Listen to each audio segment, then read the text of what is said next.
नमस्कार, मैं हूं अभिषेक गुप्ता।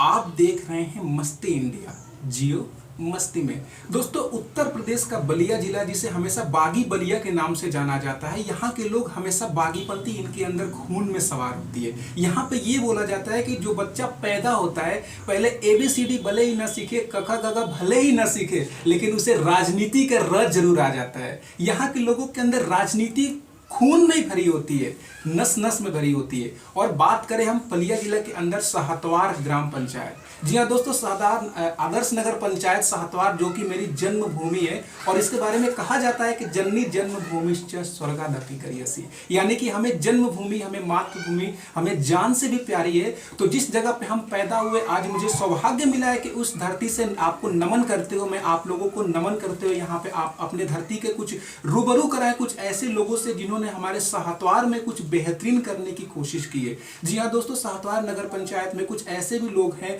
जो कि इनडायरेक्टली, मतलब कि ज्यादा फेमस हाईलाइट ना होते हुए भी अंदर अंदर ही अपने समाज में, अपने जितनी भी उनकी हैसियत है उसके हिसाब से हमेशा उन्होंने लोगों की सेवा करने की कोशिश की है। हमेशा उन्होंने सेवा भाव की मदद से मदद करने की ही कोशिश की है। उन्हीं में से एक आज हमारे साथ मौजूद है। हम खुद सहतवार में मौजूद है इस वक्त, और सहतवार से हम लाइव आप लोगों के सामने एक इंटरव्यू कर रहे हैं, श्री सुरेश प्रसाद जी। जी हाँ दोस्तों, इनके बारे में मैं क्या बताऊं, खुद ही हमारे साथ मौजूद है ये खुद बात करने के लिए कि इन्होंने क्या किया है समाज के लिए, क्या इनकी योगदान है। खुद हमारे साथ मौजूद है बात करने के लिए। तो आइए हम शुरुआत करते हैं, इन्हीं से सवाल जवाब करते हैं। तो सबसे पहले तो सुरेश जी, आपका बहुत बहुत स्वागत है हमारे मस्ती इंडिया के इस खास प्लेटफॉर्म पे। है जी, अभिषेक बाबू, आपको बार बार धन्यवाद है। और मस्ती चैनल से आप हैं, इसके लिए आपको शुक्रिया है। और सर, मैं सुरेश प्रसाद, पूर्व सभासद नगर पंचायत सहतवार का निवासी हूँ, सेक्टर नंबर 12 का। जी। सर, मैं लगातार 15 वर्षों से मैं सभासद रहा हूँ, और लोगों के बीच में मैं लोगों को बहुत सेवा की है, जबकि हमारी सहतवार की हर एक जनता जानती है।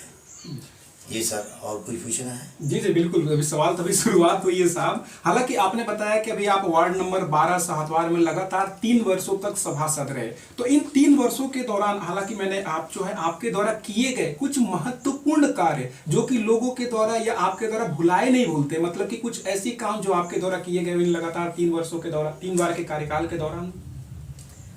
अभिषेक जी, मैं जब से सभासद में रहा हूं, और जितने भी हमारे अध्यक्ष महोदय रहे हैं, हम लोग इस गांव के, इस नगर पंचायत, आदर्श नगर पंचायत सहतवार के जितने भी सभासद हैं, सब जो है कंधे से कंधे मिला करके जो है हमारे अध्यक्षों के साथ रहे हैं, और अपने सेक्टर का विकास के बारे में कहते रहे। और हमारे अध्यक्ष महोदय जो है हर सेक्टर के बारे में बराबर सोचते रहे और विकास का कार्य करते रहे हैं, इसमें कोई दो राय नहीं है।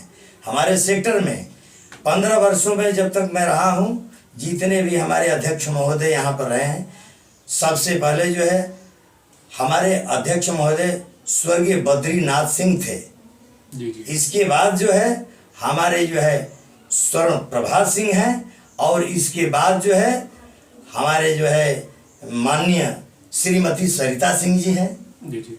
हम लोग जो है उनके साथ में रहे हैं, और उन लोगों ने जो भी इस गांव के लिए विकास का कार्य करना है वो लोग किए हैं। आदर्श नगर पंचायत ऐसा ही नाम नहीं है। जी जी जी जी। जब जिस पद पर लोग हैं, और जब से जिस उनके कार्यकाल में सड़क हुआ, नाली हुआ, चाहे जो भी एक खाद्य विभाग का जो है वितरण का कार्य होता है, सुचारू रूप से चलता है। कोई भी एक व्यक्ति कहने वाला नहीं है कि हमको जो है ये लोग मदद नहीं करते हैं, बराबर मदद करते हैं। हम लोग उनके साथ रह करके, चढ़ बढ़ करके उनके साथ रह करके, जो भी गरीब आता है, जो भी गरीब होता है, हमसे जो लोग कहते हैं, हम लोग डायरेक्ट चेयरमैन से बात करते हैं, और चेयरमैन से बात करके और उसको जो भी मुहैया कराना होता है हम लोग मुहैया कराते हैं।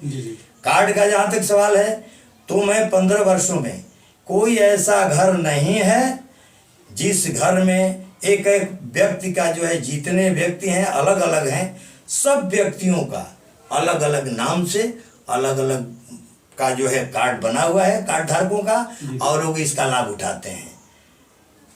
और हमारे माननीय इसके पहले माननीय नरेंद्र बहादुर सिंह भी चेयरमैन रह चुके हैं। जी जी। मैं उनके कार्यकाल में भी रहा हूँ। अच्छा जी, उनके कार्यकाल में भी रहा। सब लोग जो है मिल करके, चेयरमैन से मिल करके, जो भी हर सेक्टर का जो भी काम करना होता है, हम लोग मिल करके कह करके और सुचारू रूप से काम कराते थे। अच्छा अच्छा, नहीं काफ़ी अच्छा आपका लगा, आपने जो भी किया समाज के हित में किया। नगर पंचायत जो आपका वार्ड नंबर है उनके लोगों के भले के लिए आपने किया, तो बहुत ही बेहतरीन चीज़ है। अब हम बात करते हैं आपसे, अभी जो जिस तरीके से कोरोना वायरस चल रहा है, अभी जो कोविड-19 चल रहा है, उसके दौरान लोग बोल रहे हैं कि मतलब कि हम देश के प्रधानमंत्री भी हमेशा बोल रहे हैं कि बार बार देश में बार बार लॉकडाउन भी लगा, कि आप अपने आप को सेफ्टी रखिए, आप आपकी सुरक्षा खुद के हाथ में। तो एज ए आप कार्यकर्ता होने के नाते आप जो हमारे दर्शक हैं उनको क्या राय देना चाहेंगे, किस तरीके से हम कोविड-19 की जो महामारी है अपना बचाव कर सकते हैं, और किस तरीके से अपने परिवार वालों की सेफ्टी, उनका ख्याल रख सकते हैं? हाँ सर, जो ये कोरोना महामारी जो चली है जी, ये सबसे भयानक बीमारी है। जी अभी तक हमारे पूरे भारतवर्ष में 6 लाख से ज्यादा संक्रमित लोग हैं। जी जी। कितने लोग जो है अच्छे भी हो गए, कितने लोग अपना जान भी गंवा दिए। जी जी। सबसे पहले तो मैं इस कोरोना काल में, कोरोना महामारी में जितने भी डॉक्टर हैं, नर्सें हैं, आंगनबाड़ी कार्यकर्ता हैं, हमारे पुलिस हैं, जो भी इंस्पेक्टर हैं, जो भी इस छोटे नगर निकायों के कर्मचारी हैं, जी जी। जो लोग भी इसमें सहयोग किए हैं, मैं उनको अपने तहे दिल से शुक्रिया अदा करता हूँ, नमन करता हूँ। और जो इस कोरोना काल में अपने को कोरोना के लिए प्राण जो है निछावर कर दिए, चाहे दरोगा हो, डॉक्टर हो, कोई भी कर्मचारी हो, आशा बहु, ऐसे लोग जो भी अपने प्राण को निछावर कर दिए, मैं उनको श्रद्धांजलि अर्पित करता हूँ। और मैं भगवान से ये प्रार्थना करता हूँ कि भगवान उनको आत्मा को शांति दे। सर, ये कोरोना महामारी ये हमारे सबसे बड़ी जो है चीन की देन है, कि चीन की वजह से जो है ये पूरे हमारे देश में, पूरे विश्व के अंदर जो है ये कोरोना महामारी फैल चुकी है। सारा देश जो है इससे संक्रमित है, सारा देश जो है उसकी जो है अर्थव्यवस्था गड़बड़ा गई है, उसकी अर्थव्यवस्था चरमरा गई है। सभी लोग चीन पर खौफजदा है, सभी लोग चीन पर खौफजदा है। जी जी। फिर भी चीन मानने को तैयार नहीं है कि ये कोरोना मेरे तरफ से फैला है। तो मैं जनता से आग्रह करूंगा, जनता से मैं सिफारिश करूंगा कि आप लोग, जो भी हमारे माननीय इस देश के प्रधानमंत्री मोदी जी हैं, वो कह रहे हैं कि आप जो है सोशल डिस्टेंसिंग का पालन कीजिए, 2 गज की दूरी बनाइए, मास्क लगाइए, सैनिटाइज का काम कीजिए, हाथ साबुन से धोते रहिए। तो जब तक हम सोशल डिस्टेंसिंग का काम नहीं करेंगे और इस तरीके का काम नहीं करेंगे और दूरी नहीं बनाएंगे, तो आने वाले दिनों में ये पूरी जो है भारतवर्ष की जनता के समझ की परे की बात है कि अगर ये लोग अपने आप को नहीं संभले तो निश्चित है कि ये कोरोना महामारी कहाँ तक जाएगी, कौन मरेगा, कौन क्या होगा, कितनों का घर बिगड़ेगा, ये कोई नहीं जानता है। कोई माता से छूट जाएगा, कोई पुत्र से छूट जाएगा, कोई बेटे से छूट जाएगा, ये कोई नहीं जान सकता है। तो मैं इस जनता से, इस भारतवर्ष के लोगों से मैं ये आग्रह करता हूँ कि आप लोग जो है माननीय प्रधानमंत्री मोदी जी के जो भी कहे हैं उसके जो है अनुसार आप लोग चलिए। और हम लोग भी इस नगर पंचायत साहतवार में आए दिन प्रतिदिन जो हमारी यहाँ अध्यक्ष माननीय सरिता सिंह जी हैं, इस नगर पंचायत साहतवार की, उन्होंने रोज नित्य प्रतिदिन जो है प्रचार गाड़ी निकालती हैं और इस कोरोना के बारे में प्रचार प्रसार किया जाता है। और नगर पंचायत सातवार के जितने भी कर्मचारी हैं सब लोग जो है हर घर हर गलियों हर सेक्टरों में जा करके सैनिटाइज का काम करते हैं, घूमते हैं, लोगों को बताते हैं, प्रचार प्रसार किया जाता है। हमारे नगर पंचायत की तरफ से एक भी कहीं से कोई लेकिन नहीं होने दिया जाता है। जी सर, आप बोलिए। जी जी, बहुत ही अच्छा आपने बताया जिस तरीके से कोविड-19 से आज के टाइम में जो देशवासी पूरी दुनिया पर हमारी में चपेट है, तो किस तरीके से हम लोग बचाव कर सकते हैं, ये बिल्कुल अच्छी तरीके से बताया आपने। और हालांकि मैं भी इसके पहले जब दिल्ली में था तो मैंने हमेशा सोशल मीडिया के माध्यम से हम जो चेयरमैन है हमारे यहाँ के, हमेशा हम देखते रहते थे कि किस तरीके से गरीबों को खाना खिलाया जा रहा है, किस तरीके से जो भूखे हैं उनको मतलब कि भोजन दिया जा रहा है, उनकी गाड़ी हमेशा घूमती रही है, पूरे नगर को हमेशा सैनिटाइज किया जा रहा है। तो ये अपने आप में काबिलियत तारीफ की बात है और बहुत ही अच्छा जो सराहनीय काम है उसको राजनीति से परे हटके भी हम लोग एक तरीके से देख सकते हैं जो कि समाज सेवा में किया जा रहा है। और जिस तरीके से आपने चीन का नाम लिया कि चीन मतलब कि किस तरीके से चीन से दिया हुआ जो बीमारी है, तो अभी इसके बारे में तो आपने ऑलरेडी बहुत ही बेहतरीन तरीके से प्रकाश डाल दिया है। अब मैं चीन की तरफ से अभी जो खास करके जो एक बहुत ही बड़ा मुद्दा छाया हुआ है, जी हाँ, मैं बात कर रहा हूँ भारत और चीन के बीच जो बॉर्डर पे युद्ध के हालात बने हुए, उसके ऊपर आपका क्या विचार है? आप क्या कहना चाहेंगे कि किस तरीके से जो बॉर्डर पे युद्ध के हालात है इसमें, जैसा कि आपसे मैं ये सवाल इसलिए पूछ रहा हूँ क्योंकि जिस तरीके से आपका जो नजरिया है अपने देश के लेकर के, समाज को लेकर के, आप जिस तरीके से बात कर रहे हैं, जिस तरीके से आपका स्टार्टिंग में आप बात कर रहे हैं, जो आपका जो पोजीशन है, जिस तरीके से आप देश की जो समस्या है उसको आप एक अलग से नजरिए से देख रहे हैं और आप अपना जो आपका जो मुख्य रूप से आपका जो अपना एक अनुमय है आप उसको पेश करना चाहते हैं। तो इसलिए मैं आपका नजरिया जानना चाहूंगा कि आप जो चीन का मुद्दा है उस पर आप क्या अपना प्रकाश डालना चाहेंगे? अभिषेक जी, चीन से तो कोरोना की महामारी जो है चीन से ही फैला है। दूसरा बात, चीन इसको मानने के लिए तैयार नहीं है कि कोरोना हमने फैलाया है। जी जी। जबकि चीन के खिलाफ पूरे विश्व में जो है उसका विरोध हो रहा है। अमेरिका हो, ताइवान हो, ऑस्ट्रेलिया हो, जितने भी देश हैं सब चीन का खिलाफत कर रहे हैं जी जी इस कोरोना के विषय में। दूसरी बात, इधर तो चीन ने कोरोना फैला दिया, दूसरी बात मानने को तैयार नहीं है। तीसरी बात कि हमारे जो है LAC पर गलवान में जी जी जो कुकृत्य किया है, एनक्रोचमेंट का काम किया है, वो जो विस्तारवादी सोच रखता है चीन, जी जी उसके बारे में मैं कहता हूँ कि ये सबसे गिरा हुआ चीन है, सबसे गिरा हुआ चीन है। दोस्ती करता है जी जी और उसके पीछे जो है पीठ में खंजर भोंकता है। ये चीन की चाल है, जी जी ये चीन की चाल है। दूसरी बात, हमारे इस कोरोना महामारी में हम इधर हमारा पूरा देश जो है लड़ रहा है, सारा देश लड़ रहा है, और चीन जो है उस LOC पर, लेह लद्दाख पर, गलवान में जो अपना जाल फैलाया हुआ है, जो अतिक्रमण का काम कर रहा है, ये हमारे सैनिकों के विरुद्ध है, हमारे देश के विरुद्ध है। जी जी तो सैनिक, हमारे जो सैनिक हैं 20 जवान शहीद हुए हैं। सबसे तो पहले मैं उस 20 जवानों को मैं सलाम करता हूं और उनको श्रद्धांजलि देता हूं कि इस बॉर्डर पर लड़ते लड़ते उस चीन के जवानों को मारते मारते शहीद हो गए हैं। जी मैं उनको सलाम करता हूं। हमारे जवान इस देश में चारों तरफ हिमालय की पहाड़ की तरह खड़े रहते हैं और हमारे देश की रक्षा करते हैं। जी जी फिर भी लोग कुछ सवाल करते हैं, जी जी हमारे जो है जवानों पर सवाल करते हैं।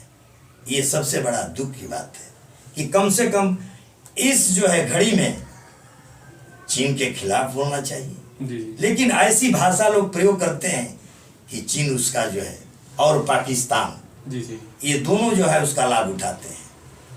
हम क्या कहना चाहिए हमको, ये लोगों को समझ की बाहर की बात है। जी। तो ऐसा बात कहें कि कम से कम चीन कमजोर हो, जी। न कि चीन मजबूत हो। आपकी बातों को लेकर के चीन जो है आए दिन कुछ ना कुछ बोलता रहता है। जी जी बहुत लोग कहते हैं अरे मोदी जी नहीं बोलते हैं, मोदी जी कुछ चीन पर नहीं बोलते हैं। अरे मोदी जी बोलते क्यों नहीं है? ये तो अक्ल की बात है। जो पढ़े लिखे व्यक्ति हैं, क्या चीन का नाम लेने से ही हो जाएगा? नहीं। मोदी जी हमारे माननीय प्रधानमंत्री बहुत कुछ बोलते हैं, लेकिन ये समझने की बात है। जी जी जी। ये समझने की बात है कि हमारे मोदी जी किसको कह रहे हैं। ये तो एक बच्चा स्कूल में पढ़ता है, छोटा बच्चा भी समझ जाएगा कि हमारे मोदी जी वार्निंग किसको दे रहे हैं।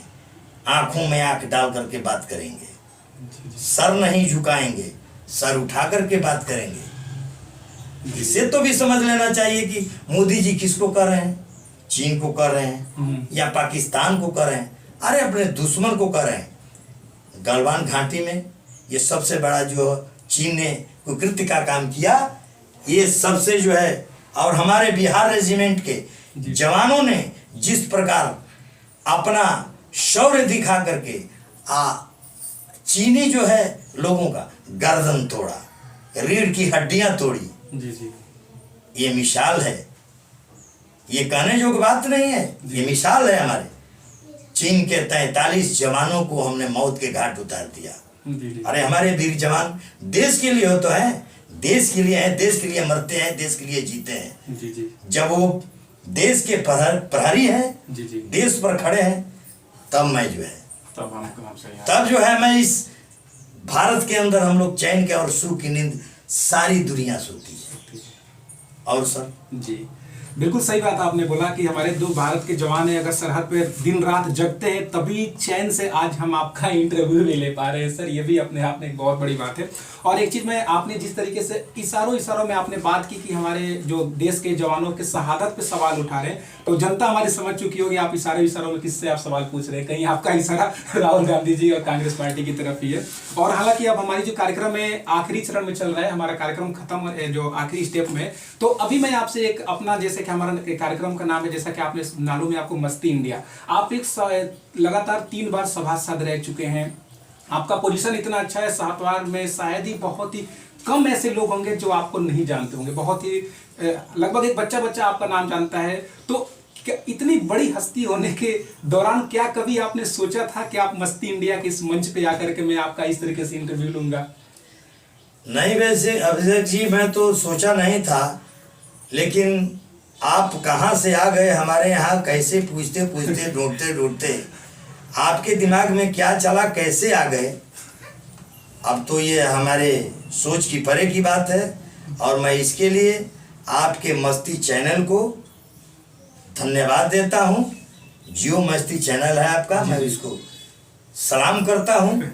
और मैं ये कहता हूँ अभिषेक जी कि आप लोग जैसे चैनल वाले लोग इस पूरे भारतवर्ष में, एक कहावत कही जाती है कि जहाँ सूर्य नहीं पहुँचते, सूर्य की किरणें नहीं पहुँचती, वहाँ कभी पहुँचते हैं, तो वहाँ भाई आप पहुँच जाते हैं।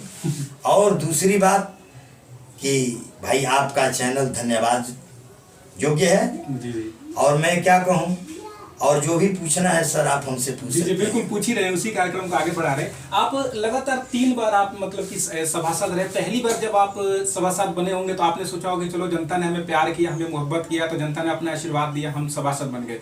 दूसरी बार जब आप सभासद बोले तो फिर आपने सोचा होगा चलो हम मतलब कि बेहतरीन काम किए, काम के माध्यम से जनता ने हमें सभासद बनाया। जब लगातार तीसरी बार सभासद बन गए तो कहीं अपने अंदर ये तो फीलिंग चलो हम तो राजा बन गए?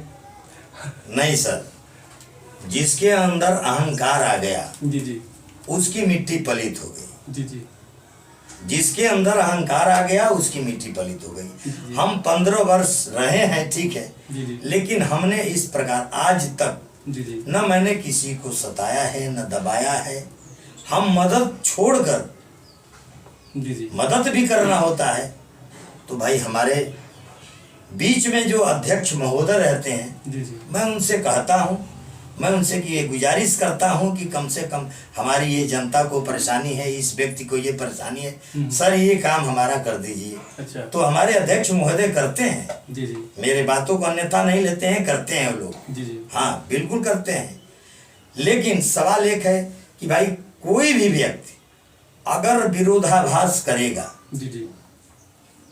अगर मैं मानता हूँ कि मेरे अध्यक्ष महोदय सरिता सिंह हैं, मैं सभासद हूँ, और मैं विरोध भी करूं जी जी और काम भी मेरा हो जाए, जी जी तो ऐसा कदापि नहीं हो सकता जी, जी। है जब तक कि मैं अपने अध्यक्ष महोदय के कंधों से कंधा मिला करके मैं न चलूं। तभी जो है मैं अपने सेक्टर का विकास करता हूं, जी जी कर सकता हूं। अगर मैं विरोध करूंगा तो सवाल बड़ा पेचीदा हो जाता है, जी जी और मैं किस मुंह से विरोध करने के बाद मैं क्या जा करके अपने अध्यक्ष महोदय से कहूंगा, जी जी। ये बड़ी शर्म की बात होगी।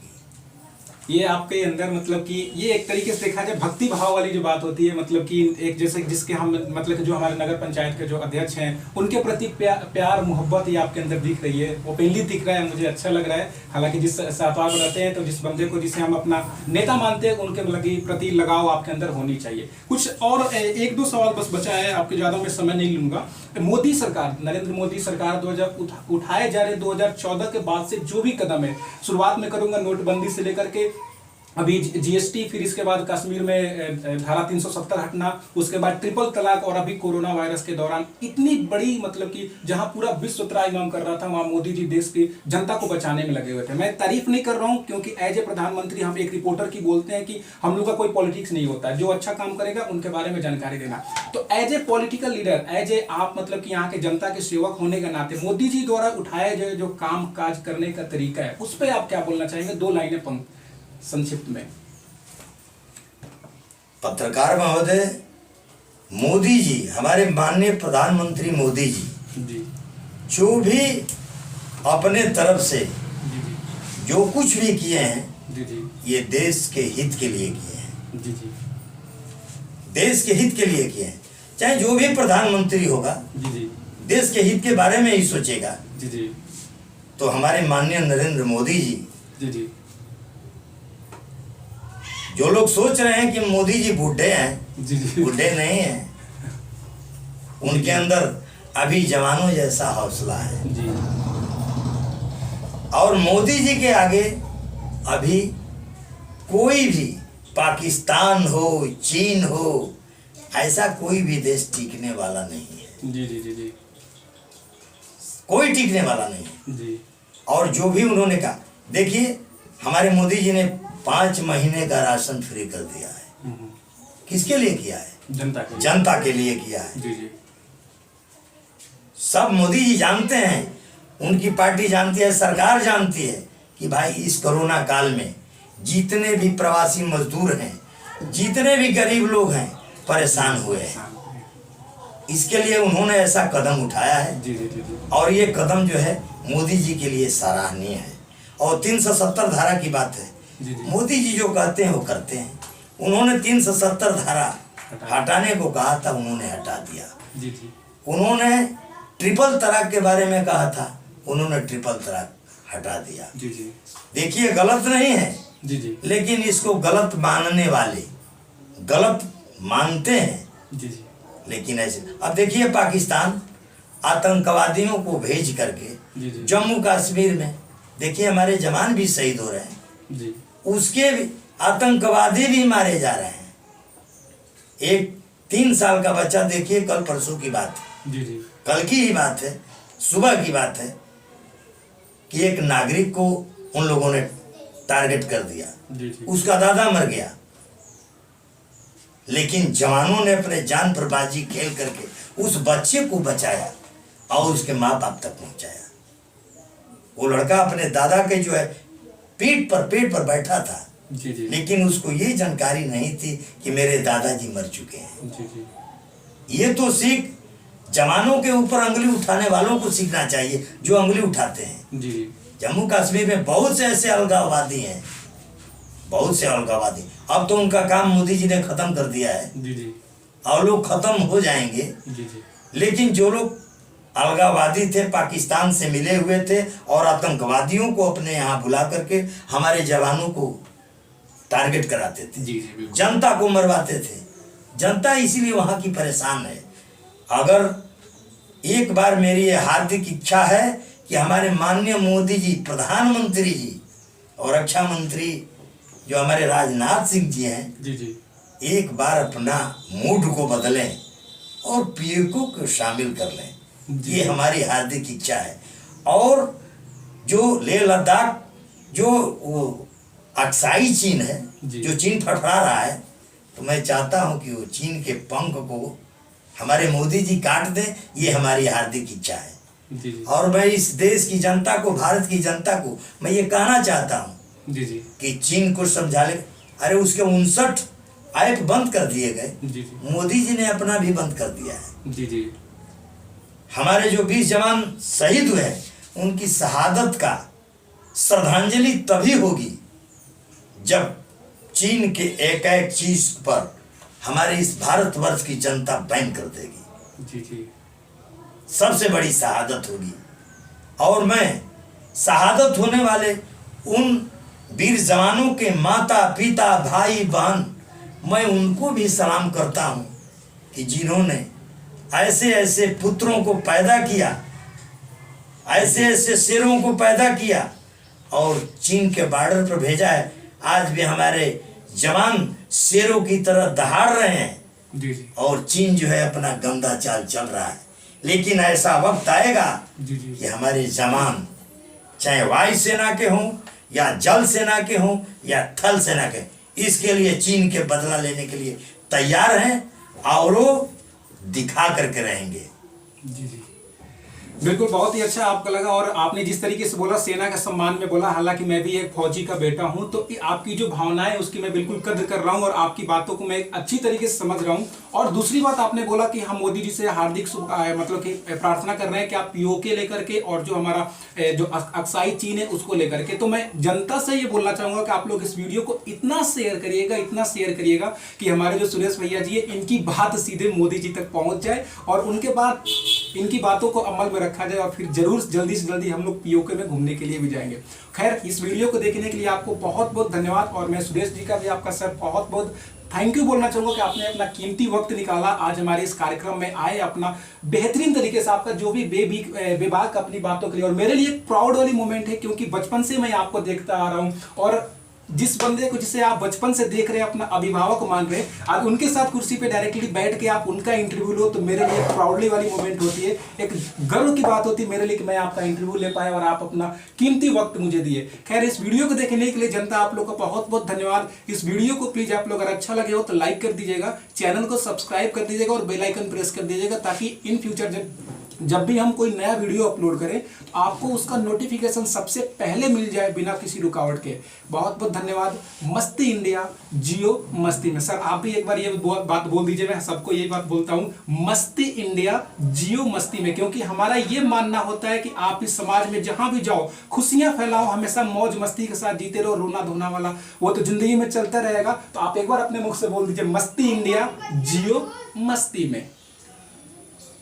मेरे तरफ से भी मस्ती इंडिया जियो मस्ती में मैं आपको धन्यवाद देता हूं। जय हिंद, जय भारत। बहुत बहुत धन्यवाद।